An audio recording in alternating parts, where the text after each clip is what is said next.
আসসালামু আলাইকুম ওয়া রাহমাতুল্লাহ। প্রিয় দিনী ভাই ও বোনেরা, শুক্রবার হলো মুমিনের জন্য সাপ্তাহিক ঈদের দিন। এই দিনের মর্যাদা আল্লাহ তাআলার কাছে অনেক বেশি। আজকের ভিডিওতে আমরা জানব শুক্রবারের বিশেষ ৩টি আমল সম্পর্কে, যা রাসূল সাল্লাল্লাহু আলাইহি ওয়াসাল্লাম গুরুত্বের সাথে বর্ণনা করেছেন। চলুন কালক্ষেপণ না করে মূল আলোচনায় যাই। প্রথম আমলটি হল জুমআর নামাজের জন্য সবার আগে মসজিদে যাওয়া। এটি অত্যন্ত ফজিলতপূর্ণ।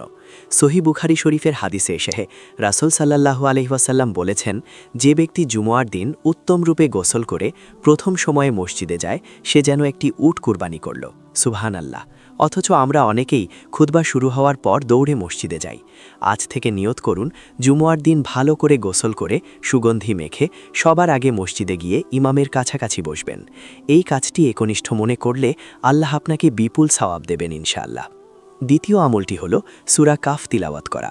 শুক্রবারের অন্যতম প্রধান আমল এটি।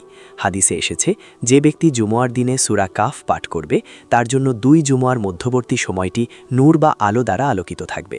অন্য বর্ণনায় আছে, এটি দাজ্জালের ফিতনা থেকেও মুক্তি দেয়। তাই শুক্রবার মাগরিবের আজানের আগেই সময় বের করে সূরা কাফ তিলাওয়াত করে নিন। আরবিতে পড়াই উত্তম, তবে না পারলে অন্তত মনোযোগ দিয়ে শোনার চেষ্টা করবেন।